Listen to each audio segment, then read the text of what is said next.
So, yeah, hi, I'm Francisco González, and I'm going to be talking about how I hired union talent, and hopefully that will facilitate any designers here who are working on games that require voice acting to also do the same thing. So, let me start my timer here so I know when I'm doing for time. All right, so the slide we all start with: Who am I? Hello, as I said, my name is Francisco Gonzalez. I am a solo indie developer focused on point and click adventure games. I am based in Brooklyn, New York.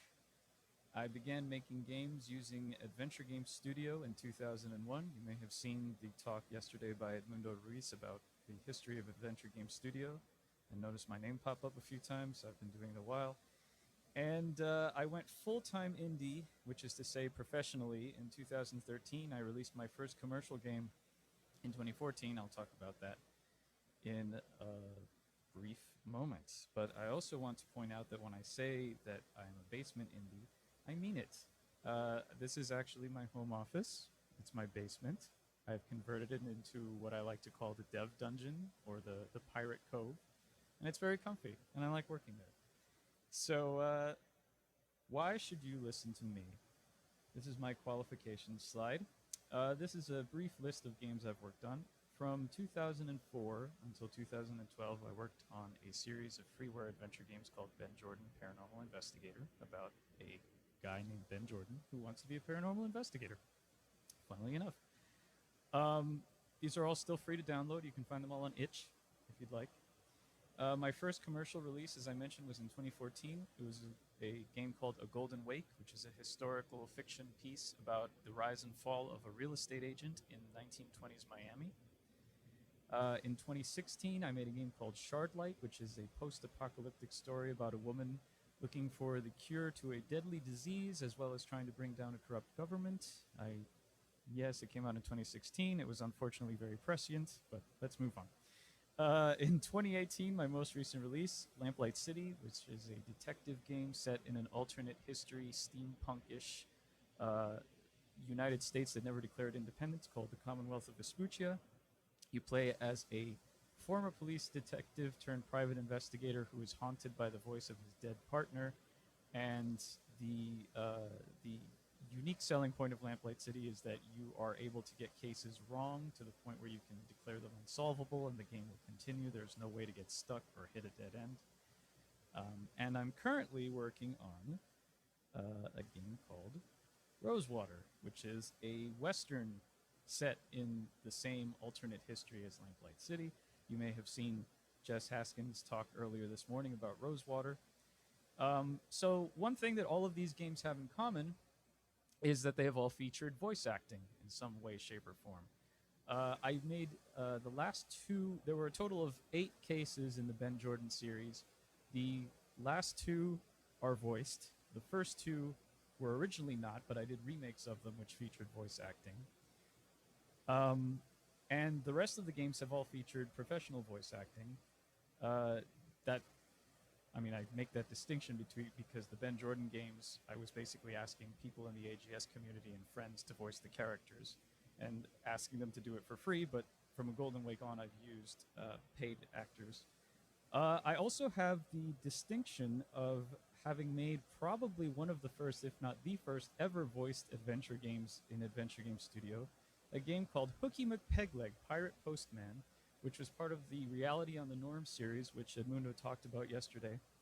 Very briefly, it was a community of it was a community-based games project where each person could tell a different chapter in this shared story. You could create new assets, you could create new characters. You were encouraged to upload them so that other people could use them. And so I originally made my first game was called The Lost Treasure of Reality on the Norm, which featured this pirate Hooky McPegleg, and at the end of that game, he becomes the town postman because another game was all about the murder of the postman. So he becomes the new postman, and the whole thing is that he's illiterate and he has to learn how to read in order to deliver the mail. It was very silly, but that came out in December 7th of 2001, and so I decided to release a separate voice pack for it because in those days, you know, we all had we very few of us had broadband, So you had to download the voices separately. So I had people in the community provide the voices. I myself voiced Hooky McPegleg. He had a terrible Scottish accent. We won't get into that. But I also made a game called, I created another character called Granny Zombie Killer. And she was supposed to have her own game. Unfortunately, that never came to fruition. But as part of the monthly AGS competition, sort of game jam thing, there was a game jam. I forget what the subject was, but I made a very short game jam game featuring Granny Zombie Killer and the members of the AGS community who were actually meeting in person for the first time at an event called Mittens. So the game was called Granny Zombie Killer in Mittens Murder Mystery. And so it was a very comedic game where Granny Zombie Killer goes to the camp where Mittens is being held because someone has murdered the janitor. And so you have to like talk to everyone and figure out, and at the end you can accuse someone with a text parser. And the spoiler is everybody can be accused and they all did it. So it's very Orient Express. Sorry if you never read Orient Express, but anyway. But the thing that I was excited about here was that I actually got most of the people in the AGS community depicted in the game to voice themselves. And at that time, Chris Jones, who created AGS, there was this whole mystique. Nobody knew what he looked like he was coming to Mittens. It was exciting. People were going to meet him for the first time. And so I thought, oh, that would be great to get him in the game. So I had him voice a cat. So he just had several different meows. It was a lot of fun. This game came out on July 18th of 2002. And another fun fact I mentioned before about releasing the voice pack separately, I had to release it separately because it was a whopping 15 megabytes. And that would take a very long time to download in 2002. That was considered obscenely large at the time. So anyway, moving on. Let me get some disclaimers out of the way, just to clarify a few things. Number one, I'm going to be talking a lot about SAG-AFTRA, but this talk is not meant to be an infomercial for SAG-AFTRA. It's a great union, don't get me wrong. I love unions, go unions. But it's not perfect. I'm not here I'm not a paid shill. I'm not getting any money from SAG for giving this talk. So just keep that in mind. Though I will be talking about my experience working with union actors and comparing it to my previous experience working with non-union actors, I do not want this I don't want to imply or suggest at all that non-union actors are no good. That's far from the truth. There are many talented non-union actors. So keep that in mind as well. Also, all content in this talk is based on my own personal experience. Your mileage may vary, so don't take it as the gospel truth. Or, well, I'm not going to lie, but don't take it as gospel. And also, everyone's been very good about this, but I have to put this in sometimes. Please save the comments and questions for the end of the talk because I get distracted if I get interrupted. So let's continue. Let me give a brief explanation of what SAG-AFTRA is. It stands for the Screen Actors Guild, American Federation of Television and Radio Artists. They used to be two separate entities, but in 2012, in March of 2012, they decided to merge together. So now they are one entity. And they are a performers union which represent roughly 160,000 film and TV actors, journalists, radio personalities, recording artists, singers, voice actors, influencers, because that's the world we live in now, fashion models, and other media professionals worldwide. And the main purpose is to guarantee fair working conditions and pay for its members.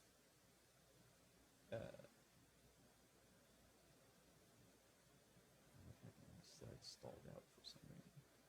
Okay, here we go. All right, so just a very brief comparison of what I've found working non-union versus union. In non-union projects, you can cast whoever you want, except union actors, but there's an asterisk there. I'll come back to that. You can pay whatever you want. There is no set standard rate or contracts. There are resources which suggest rates, and those are very good.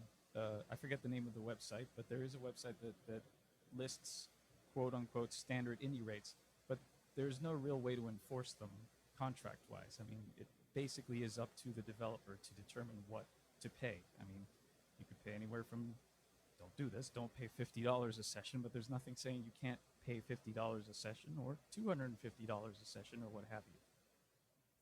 And usually the audition process involves open auditions. You can put a call out on Twitter, say, hey, I'm a developer, I'm casting this game, voice actors, please apply, here's a link to the audition slides, etc. And you'll probably get lots of auditions. That's usually how it's done. In union projects, you can also cast whoever you want, but mostly union actors. And another asterisk there. I will talk about both these asterisks on the next slide. You have to pay union rates. The whole point of the union is that they take care of their members, and so there are set rates for different projects, depending on the scope of the project. And you have to pay everyone the same. There are various different rates in contracts, and the audition process is generally more formal. You usually have to deal with casting directors. Well, you can use casting directors, but you usually have to deal with the agencies, and you go through the agents. It's not necessarily reaching out directly. While you can reach out directly to the actors, the actual contract process and everything, you'll be dealing with agents. So it is a bit more formal. So that leads me to my first misconception, which is that union games require an all-union cast. And while it's preferable to do that because you're paying the union rates, it's possible to have non-union actors be in your union game as long as it's their first union project. So this is the asterisk, the first asterisk from the previous slide. There's something called a Taft-Hartley agreement, which is, it's a document which you use for a non-union actor to get their foot in the door, essentially. So if a non-union actor wants to work on a union project, you as the director or the producer can use a Taft-Hartley form to explain to the union why they should make an exception and hire this non-union actor. For example, if it's a sequel to a game that you're doing and this actor played the lead role in the first game and you want them back, that's a valid reason. Or if they're interested in joining the union and they want to use this as their freebie, as it were. So if an actor uses a Taft-Hartley agreement, a non-union actor uses a Taft-Hartley agreement to work on a union project, then that's fine. But if they want to work on any more union projects, they then have to join the union. Next, so, also, side note, if you do decide to go this route, make sure to send in your Taft-Hartley within 30 days of casting. I learned the hard way that there is a fine if you do not. So just keep that in mind. And as far as the second, or the asterisk on the first one, non-union projects can hire union actors if there's something that's known as financial core or FICOR, which basically means that they have turned in their union card. They're still a member of the union, but they've, in exchange for being able to work on non-union projects, they basically renounce their union cards. They still have to pay their dues. I forget the details, but you can use FICOR actors in your non-union project, should you choose. So, how did I go union, and how can you? Because this is a narrative conference, I will tell this as a story, how I made Rosewater a union project. But first, let's watch a trailer for the game. Tell me, what is it you want out of life? Fortune, glory, the thrill of adventure? I'm offering you a chance at all three. You just need to do me one small favor.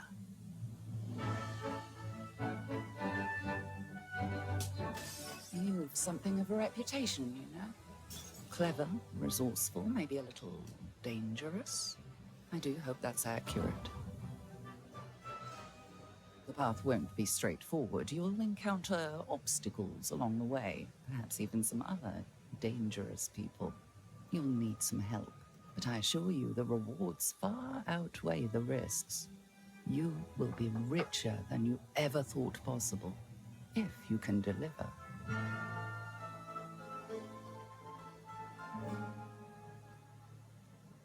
I'll be in touch.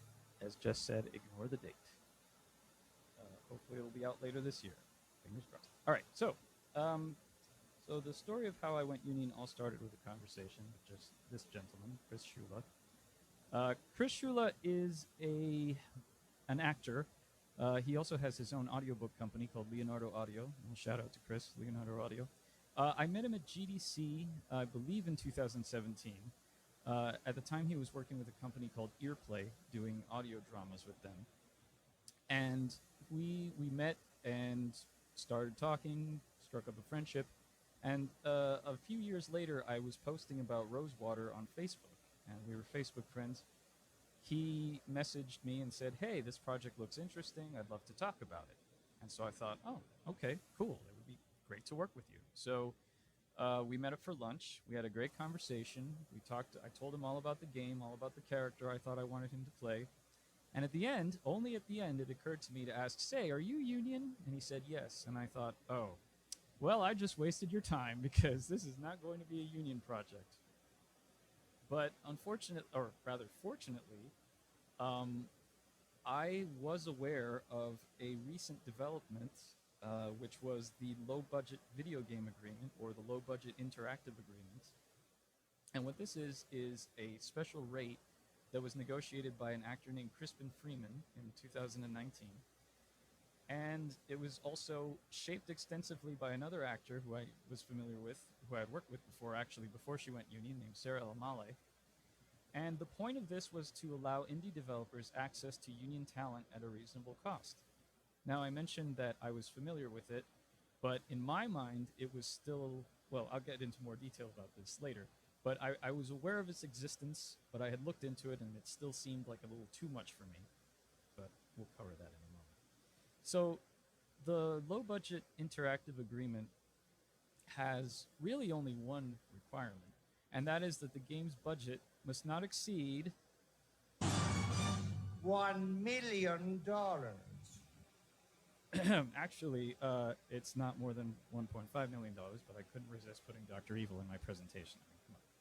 Anyway, so yes, the only real requirement to qualify for the low budget agreement is that your game's budget must not exceed a total of $1.5 million. So, as a basement indie, I thought, I'll never even get within spitting distance of $1.5 million. That might be a good thing. So yeah, it suddenly, the idea came to me that, well, maybe this might not be as might not be as impossible as I thought. So now I will warn you that there's some numbers incoming. So it's okay if you zone out, but these these need to be highlighted, literally highlighted. So the low budget interactive agreement has some options. The basic options are the initial one, and you'll notice here that it gets renegotiated every few years. So the most current ones are these last ones here, and these are the rates that I use. So you have your principal off camera, which is a 4-hour voiceover session, or on camera for 8 hours, which is not relevant because we're doing voice acting. So the first one is a 4-hour session for $956.75 for the 4-hour session. The 2-hour off-camera session, which allows for up to 10 voices per hour, which means the actor can play up to 10 different characters, is $478.50.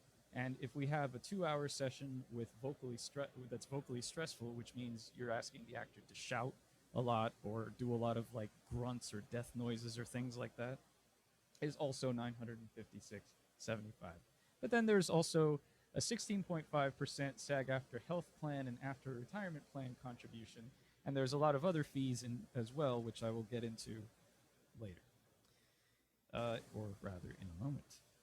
So also, one nice thing for the actors about the low-budget interactive agreement is that it provides contingent compensation, which is essentially residuals, and this is based on the number of units sold. So if your game comes out and it sells more than 500,000 units, for every 500,000 units that you sell, you owe each actor 25% of the base rate.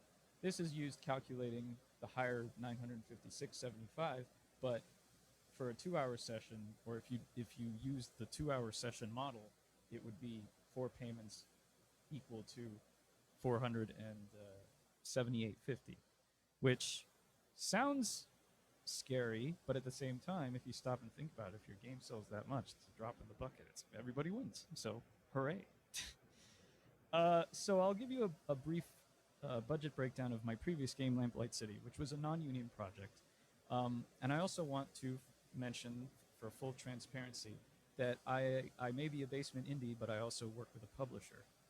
And so my publisher covered the cost of voice acting, but that was my main cost.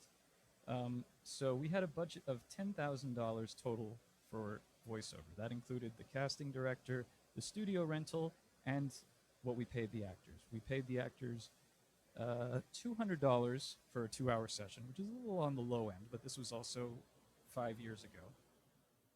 And you'll notice that the studio rental cost is also very cheap because we used a friend's studio. He did us the extremely nice favor of renting it out for $60 per 2-hour session. I had gotten a quote from a studio in Manhattan where they had quoted $70 per hour, so that would have been $140 per session for a 2-hour session. So in the end, every 2-hour session was $260.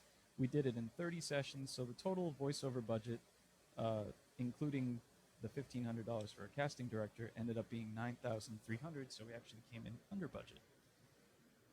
Now, I theorized, or I proposed the budget for Rosewater using the low budget agreement and also assuming that we would probably need as many sessions, possibly more, because the game is slightly bigger than Lamplight City. But even doing so with the 30 sessions was a good idea of how much it was going to cost. So, as I mentioned before, the base fee for every 2-hour session per actor is $478.50, plus a 10% agent fee for the actors who have agents, which is the majority of them. Then there's the workers' compensation 20% charge, which has an asterisk next to it, because for actors who are what they call loan-out actors, or actors who have formed LLCs for their own tax purposes, the workers' comp percentage is significantly lower. But for standard actors without that, it's 20%. The pension and healthcare is 16.5%. And then there's also a payroll company fee if you choose to use a payroll company, which is actually very highly recommended because union actors are W-2 employees, and so they're not 1099s. So you, as the producer, if you don't use a payroll company, would have to deal with all of the tax documentation and the preparation and preparing the W-2s. So if you use an external payroll company, they'll take care of all of that for you, but they also charge a fee. So it pretty much amounts to about 50% extra on top of the $478.50. So it came out to roughly $720.50, and this is not including the casting director or the studio fee. So 30 sessions would come out to $21,615. So if we add in the casting director and the studio rental using the quote that I mentioned before, because there was no way we were going to get a studio that cheap again, it ended up being $860 per $860.50 per session, so $27,315. So if we took out the casting director fee from the original $10,000 budget, that leaves us with $8,500. So if we take that 860 and divide it by 8,500, that meant that I could have exactly 9 sessions. So that's not a lot. So I spoke with Chris again about what we could do, and he very kindly acted as my sort of liaison with SAG-AFTRA. He spoke to them, and he mentioned that they weren't. I asked him, because in film there's a super low budget agreement, which is like for no budget films, and I asked if they might be willing to consider something like that for games. And he explained that they were not willing to make a whole new tier because, obviously, as I mentioned, they want to protect their members, and they didn't want to start a race to the bottom, so to speak. So that was off the table, but they might be willing to negotiate on a case-by-case basis. So I called the union rep for voiceovers, Katie Sikkema, and I talked to her, explained the situation, what I was looking for, how many actors or how many sessions I wanted, and what the budget was. And she said that they would be willing to negotiate, but she would like a detailed budget breakdown, and it was going to have to go in front of a committee for approval and so on and so forth. And so, considering that this game was probably going to have about 70 speaking roles, that still seemed a little out of reach. But then, something happened. COVID happened, and it did one thing that, for our purposes, was actually positive, which was that it completely changed the landscape of voiceover. So actors really, studios all shut down, and actors began working remotely from their home studios, which cut out the studio rental fee. And directing over Zoom became the norm rather than an occasional thing. And so, taking all of this into account, I decided to recalculate the costs. So, subtracting the studio rental fee put us back at $720.50 per session. So, I worked from the original amount, the $8,500, which was taking out the casting director fee, if you recall, and I calculated how many sessions I could get if we bumped the budget up by another 10,000. So that's 18,000. 720 divided by 18,500 was 25 sessions, which was much more reasonable. And it eliminated the whole need to go through the whole committee approval and negotiate everything. It meant I could just go with the standard low-budget interactive agreement. So I asked my publisher if they would be willing to increase the budget. Thankfully, they said yes. And so I called SAG-AFTRA, and I agreed to go with the low-budget rate. So that meant that Rosewater was officially a union project. Which brings me to misconception number 2, which is so much paperwork. So one of the things that might sound scary and daunting with working with the union is that you're going to have to deal with a ton of paperwork. And yes, you are going to have to deal with some paperwork, but it's really not that bad. So these are the forms that you can expect to work with. And I'll make a side note to mention. So there is the actual low budget agreement itself, which you can either say that you are the signatory on, or if you're working with a publisher, you can have them be the signatory. It's basically just establishing who is managing this project, who is the person responsible, who do they come after if the actors don't get paid. But hopefully you don't have to worry about that. The next form that you would have to worry about is the pension and healthcare adherence letter, which basically says I'm going to pay this 16.5% pension and healthcare. Simple enough. Where it gets a little trickier is performer contracts and tax documents, because every performer has to sign a contract which establishes the rate that they're being paid. It just says, look, this is how much you're getting paid per session, plus your agent rate, etc. And then you have to, for the payroll company, collect their tax documents. But so depending on how big your cast is, you're going to have to be very organized with all these documents. But if you hire a casting director or include this as part of the casting director's duties, then you can have someone else handle it for you, which is what I did. Actually, Chris Schulo was my casting director, and he was also very good about getting all the contracts together and getting all of the required tax documents as well. So there's also the Taft-Hartley, if applicable, if you're going to use one. I used 3 on Rosewater. And then you also have to put together a proposed cast list and budget, just so SAG knows that you're not going to exceed the 1.5 million. And also to get an idea of how big your cast is and who you're going to work with. And then after you're done with your recording, or as you're doing your recording, you have to keep timesheets, and this is for the payroll company. And this is just so that they can see what days were worked, how long was worked, so everyone gets paid accordingly, but you also have to include those. So yes, there's paperwork, but it's not a horrible mountain of it, unless you live outside the US, but I'll get into that a little later. So I went on Twitter, I made the announcement, I vague tweeted back in December when I was first talking to the union rep, and then I said, okay, yeah, it's a union project, hooray! So everyone got real excited, I was very excited, but then I found myself asking another question, which is, okay, I have a union project, who am I going to cast? Who's going to be willing to work under this agreement? So a lot of people on Twitter, when I announced that Rosewater had gone union, some people messaged me, and they, probably in jest, but I feel like a lot of them were seriously asking if that meant that I could get A-list celebrities, like Tom Cruise or Keanu Reeves or that guy. But obviously not. That's not how. That's not what this is intended for. And also, I like to hire voice actors who are not. I don't like to do what they call star casting, or would not like to do what they call star casting, because there's plenty of wonderful voice actors out there who are not A-list celebrities but are fantastic voice actors.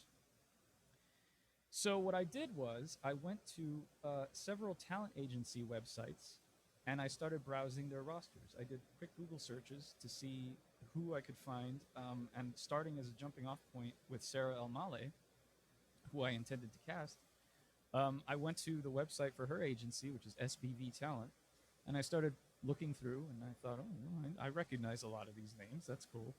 And then I started looking at other places like Atlas Talent. I just started looking, and they have the great thing about these is that they have not only some of them have headshots, which is not necessarily required, but they basically just have the names and then they have their demo reels, so you can listen to them. And so that helped a lot for characters who I didn't have any idea or any specific actor that I thought I might want to work with. I was able to listen to demos and get something together from that. Also, if you saw Jess's talk before, she mentioned the PGMVO list, which is the People's Global Majority, I believe. That's what PGM stands for. And basically, this is a fantastic resource. It's a database of voice actors, both union and non-union. You can set filters to find. You can filter. Basically, it's a database of actors who are from the global majority, which is to say, people from marginalized or underrepresented groups. You can find them by things like sexual orientation, ethnicity, nationality, tribal affiliation, languages spoken, accents, all sorts of things. You can also filter out whether they have home studios or not, whether they're union or non-union. And so this really came in handy for casting the diverse cast of characters, including the companions in Rosewater. So the casting process came down to, we had a budget which allowed for about 22 actors, and so I started to compile a fantasy cast list. So I am a self-professed voiceover nerd. I don't know if any of you, do we have any voiceover nerds in the audience? Like, okay, so like if I name like, say like, I don't know, Dave Fenoy, you know who I'm talking about, right? Okay, we have maybe two. All right, so basically what I did was I thought, okay, who would I like to work with? Let me think about all of the games that I grew up playing. And I started thinking about actors who I knew, whose work I was ideally familiar with, or whose demos I liked. Actors who I knew that had worked on adventure games, or at the very least narrative games, so they understood the idea of branching dialogue and, why you're upset in this scene, but then you're not in this other scene, that sort of thing. And actors who I thought would agree to the low-budget agreement rates. And that asterisk leads me to my second misconception, which I myself very much had, which is, or rather the third misconception, which is that my game is too small or this actor is too famous for my game. So I learned some very interesting things while casting, which seem very obvious in hindsight, but if I had these misconceptions, I'm sure many others do too. And what I learned was that most voice actors are happy to work. I mean, there are undeniably a select few who have become celebrities within the VA community, but the vast majority would consider themselves just average Joe blue-collar workers that just happen to be voice actors, and they're not going to turn down projects, especially if they're union projects. So another fear that I had was dealing with agents, because I thought, well, you have this idea of like, I'm an agent and I want to get my money. So, but that's not really what they do. Like the whole point of agents is to help the actors find work. And yes, they take a cut of the money, but they are there to help you. They're not your enemy. So, I was worried that, oh, well, I'm going to come to them and say, oh, well, I'm so-and-so, I'm working on this little game. And they're going to say, no, that's not. But that's really not how it is at all. So worst case scenario, they'll say no, or they'll ask for more money. And that's not the end of the world. So I made a list of 22 actors, expecting that I might get 4 or 5 to say yes, maybe. But every single person said yes. And it was one of the most exciting moments in this entire project when I would get the email chain from Chris, and he was just like, so and so said yes. I was like, oh, wow. Oh, so and so said yes too. Oh, okay. And it was fantastic. And we put together this amazing cast of people who I still to this day can't believe all said yes. But again, you know, my voiceover nerds are in the audience. You might recognize a few of these people. And if you don't, I put together a handy little sizzle reel of some of the possibly more recognized actors. Obviously, I wasn't going to make a reel of every single one because we'd be here forever. But these are the ones you may recognize. Lee, man, you know I care about Clementine. And I am a Christian man. And I keep asking myself, if this was me, asking you for help, asking you to put your life on the line, would you be there for me? We don't have to leave. You just want to leave. Come on, I'm sorry, but please, can you try and understand what's happening here? All right, Miss Legere, I won't beat around the bush. Danny and I are looking to get some folks together for a job. And I think you'd make a damn fine addition to the team. Uh-oh. Looks like you're asking for trouble now. Shipwreck! How would you like it if someone took your bike? That's our featured fragrance, Eau de la Chuck. Who'd want to smell like LeChuck? Oh, it's very popular among tourists wanting to capture that authentic swashbuckling mystique. Were Rosewater one of my patients, I would say the prognosis is not good. What? You left your button pressed or something.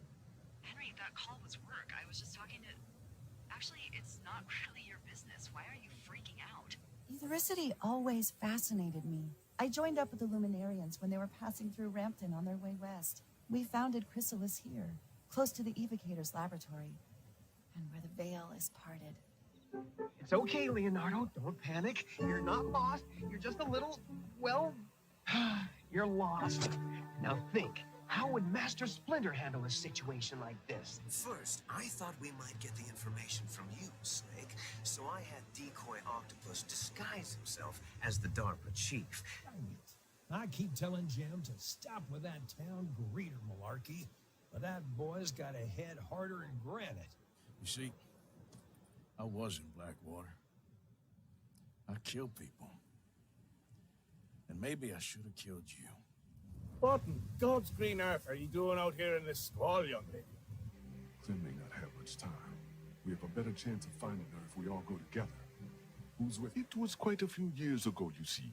The estate of a wealthy wizard fell into my hands when he died. Just busted in here and went straight for Joni's office. He wouldn't be put off, but insisted on speaking with the editor immediately. Right, so that's just a small sampler of the amazing cast that we were able to get. So as far as the recording process and how it differed on this project and how it would differ as a union project. As I mentioned, we recorded on Zoom. Everyone recorded from their home studios. That was another requirement. I think I don't know if I mentioned, but one of the other things that I was looking for with during the casting process was finding actors who I knew had home studios and who had quality home studios. And, so it was all done on Zoom. They recorded on their end, and they would upload their raw audio to Dropbox. And one of the main concerns that I used to have, rightly so, is that everyone has a different microphone, and so your audio quality is going to vary. Especially, I especially encountered this not only in, well, mostly when I would do my freeware stuff and just asked everybody, because that was just, you know, it varied from headset mics to, you know, some people had USB mics, other people had, you know, so the quality varied a lot. And of course, if you're not recording in the same studio, there's the fear that the audio quality won't match up. But I've found that even recording in the same studio, if the actor stands over here one day and another actor comes over here, you'll get a completely different sound. So that wasn't such a big concern. And also, because these voice actors are now used to working at home, they pretty much have a decent setup or good setups. You can see here, I mean, some of them varied. You know, you had home studio or actual like booths. You had people who were in their closets with a lot of dampening stuff. You had Dave Fennoy, who was in outer space. You know, Cam Clark was in his bedroom, but he has a shotgun mic. You can see there, it's the same as Sissy Jones has. So there's more or less the same standard microphones like the Sennheiser 416. You know, we don't need to get into microphone details there, but there's a lot less variety now, which is a good thing.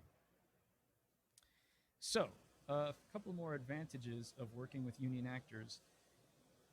The level of professionalism that union actors bring to the table is undeniable. I mentioned before that, you know, non-union doesn't mean trash, and that's true. But a lot of non-union actors I worked with, there was also a lot of variety there in their level of experience. Some, for Lamplight City, it was their first video game. Some, it was their first voice acting role at all, and they put in great performances, but a lot of the times it meant that when I was editing the performances, I had to spend a little bit more time there because, you know, they might have flubbed a take, they might have had to do a couple of extra takes, I might have had to have done what I call Franken takes, which is when you take part of one sentence and you put it with another one, so it sounds like one good, coherent thing. But working with union actors, I found that this was not an issue. It saved a lot of time in the editing room, and there's a lot of audio to edit, so that was great. Also, fewer takes. There's some people on this cast who have been doing it for upwards of 30 years, and they come in and just nail it on the first take. So there were some characters where we just did it in one take, and it was amazing. So also that, so the money spent on sessions is really time saved in the editing room. So also voice actors, well, I'll get to that in a second.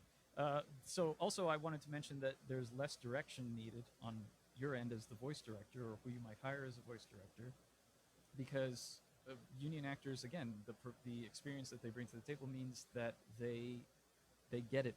They've been doing it, so they know how to take direction a lot better, or won't need it in a lot of times. So again, voice actors are also a wonderful source of advertising on a more selfish note. And some of them have large social media presences and lots of fans and followers. So if they go and they advertise, like this article came out saying that Roger Clark was in another cowboy game, they're excited to talk about it. Most voice actors that work on AAA projects are under NDAs, and a lot of the times when they get asked, what are you working on next? They say, oh, I'm working on so much cool stuff, but I can't talk about it. And so you as an indie, if you don't do NDAs, if you say to them, please talk about my project, they'll be happy to do it, or at the very least retweet it. And if they have a significant social media presence, that can get more eyes on your project, it's a great thing. People get excited about their favorite voice actors being in new projects.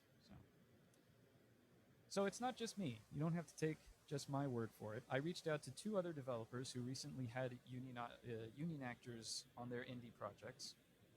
One was they're both point-and-click adventure games, and they both have an interesting connection to The Curse of Monkey Island, interestingly enough. So Voodoo Detective is a point-and-click adventure game which came out, I believe, last year. It was developed by Eric Fulton and another Eric, whose name I unfortunately have forgotten, but Eric and Eric voiced this. They actually hired Darragh O'Farrell, who was the casting director on The Curse of Monkey Island, and he's the one who was their casting director. He got them the union actors. And I asked him a few questions about his experience and how he felt about it. Would he do it again? And he said his reason for going union was, he said, I elected to go union because I felt it was worth the extra money to give ourselves the best possible chances of having very good voice actors. Because we had the funding to pay for the voice actors and casting director, it was relatively easy. I spent the bulk of my time going over auditions, we had almost 1,000, editing audio and actually directing the actors with Eric and Darragh. And for the other game, Lucy Dreaming, they only had 1 union actor. This was a game that the production was based out of the UK. But the one actor that they had was Dominic Armato, who plays Guybrush Threepwood in the Monkey Island games. And so Tom Hardwidge, the developer, said, the decision was made to cast a specific actor in a role, actor being Dominic Armato. The concept of a union wasn't even on our radar at the time. The actor in question warned us that they were a union member and that it could lead to a lengthy and convoluted process, but if the gig met all the criteria and was sanctioned by SAG-AFTRA, then he was in. This was the motivation which carried us through the process. It never felt out of reach to us, but that was possibly born more out of ignorance as opposed to a pragmatic appraisal of the situation. In the UK, the process for hiring freelancers is considerably simpler, and we had no reason to assume that it would be any different in the US. On this count, we were wrong. But we've worked on international projects in the past and weren't afraid of a little bit of red tape. Unfortunately, there was considerably more tape than we had bargained for. But they both said they would do it again. And I mentioned before, as a side note, this is for the people who are not based in the US. You can work with the union. It's totally feasible, but if you're not familiar with American tax law or documents, it can get a little red tapey. But that's for you to decide if that's an obstacle or not.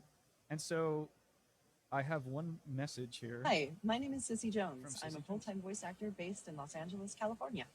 I've been a full-time voice actor for about 13 years and a union member for 12 of them. I worked on everything from The Last of Us and Call of Duty to Firewatch and Call of the Sea and Rosewater. If you are watching this, you are probably an indie developer who is interested in hiring union talent. And I'm here to tell you it is easier than you think. Number one, we want to work on your stories. Don't get me wrong, soldier number 49 that screams grenade, get down, take cover is fabulous. But the stories that are coming out of indie development are so interesting to all of us actors. And the number of times I've heard people say, I just really want to be a part of something special, you know? We want to work with you. We are interested in what you are doing. If there's an actor that you're interested in working with, reach out to him. You know, find him on social media, on Instagram or Twitter or TikTok or whatever, and send him a message and say, you know, I'm interested in working with you. I'm an indie game developer. Can we put something together? Or if you're able to find out who their agency is, reach out to their agency. Hi, my name is blah, blah, blah. I'm an indie developer and I'm interested in working with so-and-so. Can you help me put something together? They will then reach out to us and we'll get it done. A lot of people don't know that you can reach out to agencies directly and say, I'm an indie developer. Here is the script that I would like auditioned. Here is the bio for the character. Can you get me auditions for this character? And that is free to you. You can reach out to any agency. You can have as many or as few auditions as you want, and it is 100% free to get auditions. The other things I wanted to tell you about the low budget agreement is, number one, it is a single project agreement. So that means you can do one project as a union project, but that doesn't mean you have to do union only forever and ever, which can give you some flexibility if you need it. And number two, there are waivers available in the union. So we can find a way if there's something that you need to move around with session lengths or wage discounts or anything else, we can work with you to create waivers. We want to work on your projects. I promise you, we want to work on your projects. I know it sounds big and scary when you say SAG-AFTRA and it's a union and there's all this stuff that you have to do, but it's not as hard as it sounds. We want to help you make your stories. Thank you so much. So just as a note, I posted on social media that I was going to do this talk, and Sissy reached out of her own volition and said, can I help in any way? And I said, could you give a brief testimonial? And she said, yes. So voice actors want to work. So some points that she made that I just want to go over briefly. As she mentioned, the union is flexible. Waivers are available. You don't have to stick rigidly to the requirements or the things set out by the low budget agreement. I know this for next time. I could have used some special waivers myself. I also had no idea about the auditions thing. I didn't know you could reach out to agencies and say, hey, I'm making a game. Can I have auditions? That's great to know for next time as well. And as she mentioned, you know, if you do it once, you're not locked in. You don't have to stay working for the union or working union forever, although you should try to. So yeah, some final thoughts. So this is truly an untapped resource. Despite the games that I've mentioned, very few, to my knowledge, small studios have taken advantage of this agreement. And when I spoke with Katie Sikama, the union rep, she said to me that not many people had asked. So the moral of the story is you never know unless you ask. So ask. So some resources. I'll leave you with some resources. There's a great video on YouTube called Getting Your Dreamcast Unboxing the New Interactive Agreements from SAG-AFTRA. That is Crispin Freeman, who initiated it. It's a panel featuring Sarah El Male, very familiar faces, Sarah El Male and Sissy Jones and Katie Sikkema. And they outline the whole process in great detail. So you can look that up and find it. And also on Sarah El Male's website, she also has a very accessible guide for everything from how to do casting, how to put together your sides, just a wealth of information on the low budget agreement. And that is the link to her website. Well, that's specifically the link, but you can just go to sarahelmalley.com and it's very easy to find. So yeah, that's my talk. Thank you very much.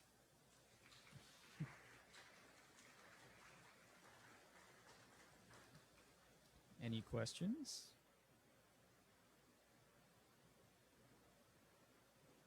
Going once, going twice. Oh.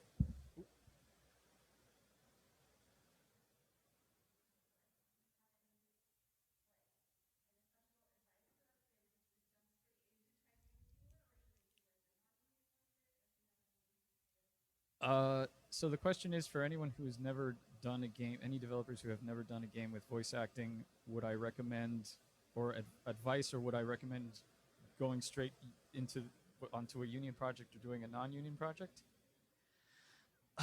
That's a good question. If you have zero experience, I wouldn't say don't do a union project, but ask yourself if it's your first time, ask yourself how comfortable you're going to feel. If you, the developer, are going to be doing the voice directing yourself, you should probably at least get some understanding of how sessions work.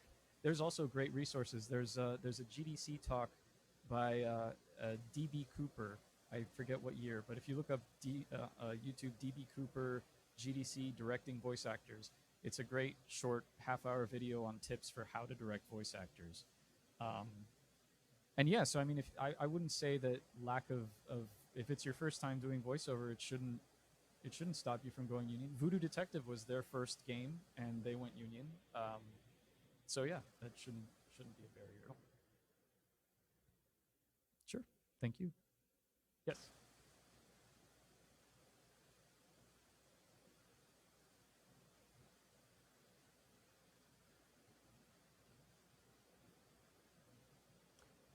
So the question was, did I have to change my logistics as far as delivering the scripts? You specifically delivering the scripts?